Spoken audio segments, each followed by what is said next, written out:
Мен Алматы облысы Ақсу ауданы Ақсу ауылы Мамания орта мектебі мектепке дейінгі шағын орталық мен коммуналдық мемлекеттік мекемесінің география пәні мұғалімі Ермолдаева Салтанат Төлепбергеновна. Жаратылыстану пәні 5-ші сынып. Сәлеметсіңдер ме балалар? Бүгінгі сабағымыздың тақырыбы әлемді өзгертетін жаңалықтар.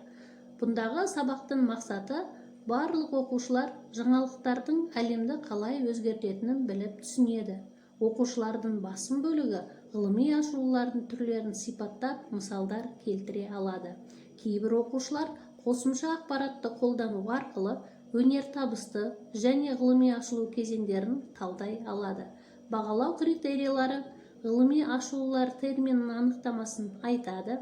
Ғылыми ашылулар қандай салаларда көп қолданатынын біліп, мысалдар келтіреді. Ғылыми ашылу кезеңдерін айтады. Тілдік мақсат. Тақырыпқа қатысты терминология 3 тілде көрсетілген. Қазақша, орысша, ағылшынша. Оқушылар терминдердің түрлерін ажыратып айта алады. Оқылым мәтінді оқи отырып, ғылыми ашылулар мен өнертабысты таниды, зерделейді. Тыңдалым бейнебаян көру арқылы бір-бірінің пікірін тыңдап, талқылап, пікірлесу барысында қолданады. Айтылым өз ойын емін-еркін жеткізе алады. Жазылым суреттерді қолдана отырып, ауызша және жазбаша сипаттау кезінде дәптермен жұмыс орындалады. Құндылықтарға баулу. Мәңгілік ел идеясының аясында ғылыми ашылулар, ғылыми жаңалықтар мен өнертабыс кешендерінің таралуы адамзат баласына тигізетін пайдасын түсіне білу, зор пайда екенін ұғыну арқылы оқушыларды білім алуға баулу. Оқушылар бір-бірінің ойын тыңдайды, өзара сыйластықты қалыптастырады. Пәнаралық байланыс, информатика, физика, химия. Құрметті оқушылар, сабағымызды бастамас бұрын мен сендерге мына суреттерді ұсынып отырмын. Яғни суреттерді көре отырып, олардың маңызын, өмірдегі алатын орнын, ерекшелігін анықтап, бүгінгі тақырыппен қандай байланысы бар екенін ашайық. Жақсы балалар, ойларың өте тамаша, рахмет. Енді мен сендерге мына бейнебаянды ұсынғым келіп отыр. Бейнебаянға назар аударыңдар. Біздің әлеміміз үнемі өзгеріп отырады. Осы өзгерістерге үлкен әсерін тигізіп жатырған корпорациялар көп. Біз өмір сүріп жатқан әлемді қатты өзгерткен 10 корпорация туралы айтып жіберейік. Ал кет.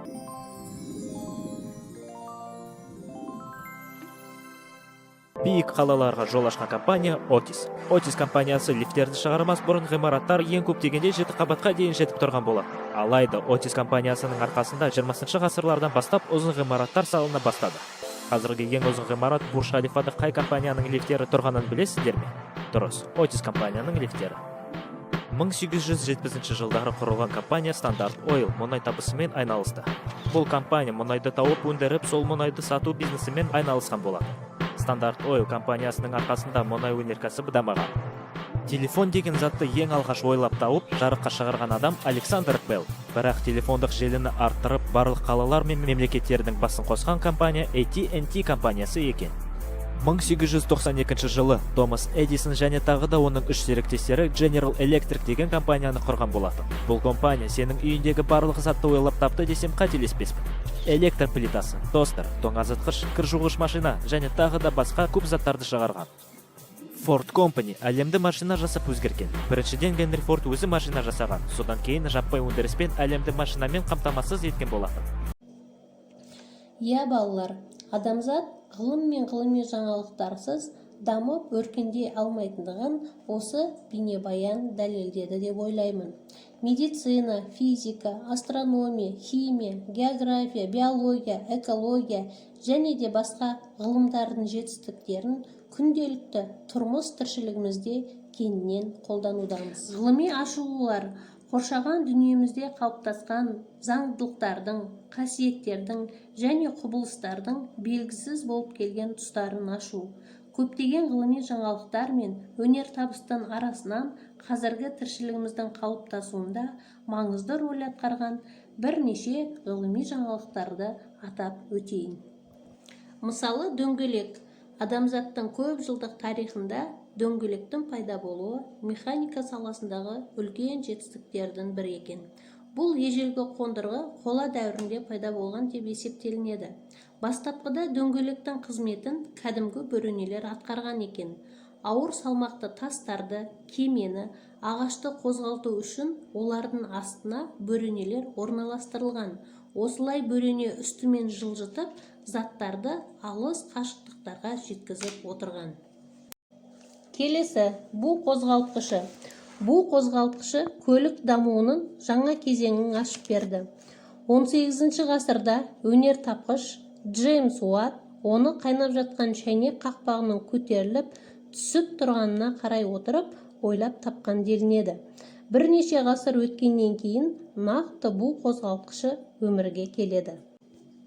Автомобиль. 19 ғасырдың аяғында бу көліктердің негізгі қозғалту күші болды. Алайда өнертапқыштар көлік қозғалтқышының тиімді жолдарын іздестіре берді. Нәтижесінде өмірге автомобиль келді. Автомобиль негізгі көлік түріне айналды. Алғашқы автомобильде бу қозғалтқыш қолданылды, бірақ қозғалтқыш жанында отырған адамға қолайсыздық туғызды және баяу қозғалатын еді. Телеграф, телефон, радио, теледидар, электр лампасына келетін болсақ, телеграфтың көмегімен тарихта ең бірінші жылдам байланыс жүзеге асты. Батареямен жұмыс жасайтын телеграф жаңа ойларды дамытты. Егер телеграф байланыс дәуірінің басталуы болса, тарихтағы тағы бір маңызды жаңалық сөздің көмегімен байланысуды қамтамасыз етті. Бұл телефон болатын. Тарихқа әсер еткен ең маңызды жаңалықтың бірі әр үйге жаңа ақпарат пен жақсы көңіл күй әкелген радио болды. Радионың арқасында дауыс алыс қашықтыққа тасымалданды. Нәтижесінде әр үйге тірі сурет алып келген, тарихты шынайы қалпында көруге болатын нәрсе теледидар пайда болды. Теледидар болашағы зор жаңалықтардың бірі болды. Бейненің дауыспен үйлесімділігі нәтижесінде ол біздің қоршаған ортаны қабылдауымызды ғана емес, біздің осы өмір жайлы ойымызды да түбегейлі өзгертті. Ал электр лампасына келетін болсақ, адамзатты қараңғыдан жарыққа алып шыққан, түнді күндізге айналдырған, тіршілікке жан-жақты әсер еткен өзекті өнертабыстың бірі электр лампасы еді.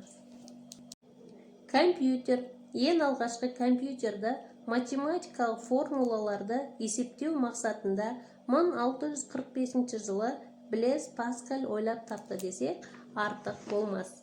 Қазіргі компьютер сандық автоматты мәшине. Алғашқы сандық автоматты мәшине ENIAC болатын. Микроскоп.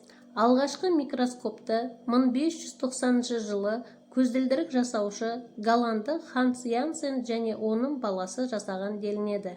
1665 жылы ағылшын Роберт Кук микроскопты құрастырып шығып, оны тәжірибеден өткізді. Зерттеу нәтижесінде жасуша ұғымы ғылымға енді. Антибиотиктер. 1928 жылы Александр Флеминг пенициллинді ойлап тапты. Микроскоп арқылы зеңнің ауру тудыратын микробтарды өлтіретіндігін байқады. Рентгеннің ашылуы 1895 жылы физика ғылымдарының профессоры Вильгельм Конрад шыны түтікке электр зарядымен тәжірибе жасап көрді. Нәтижесінде X сәулелерін ашты.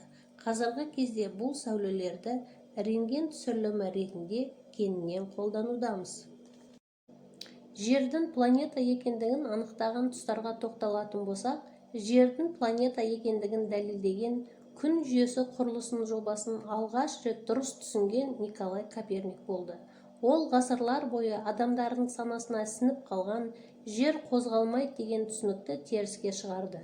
Жерді өзге планеталардың қатарына қосып, жер күннен кейін 3-ші орында екенін дәлелдеді.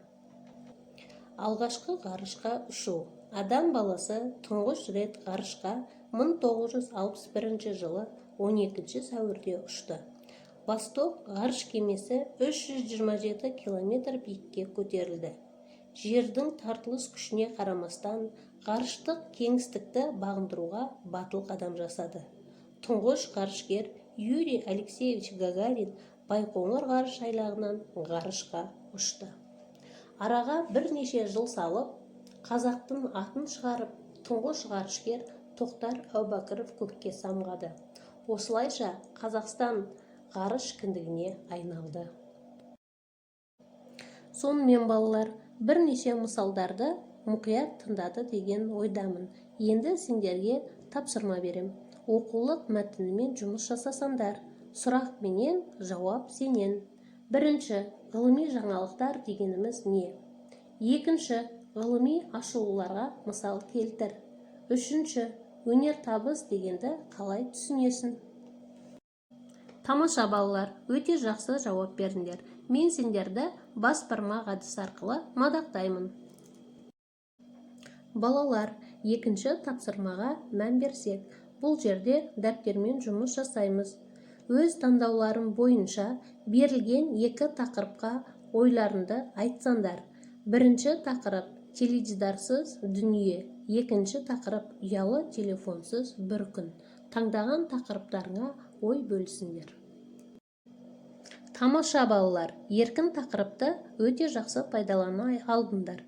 Өткен мен қазіргіні салыстырып, байланыстыра білдіңдер. Мен сендерді көңілді смайликтер арқылы бағалаймын.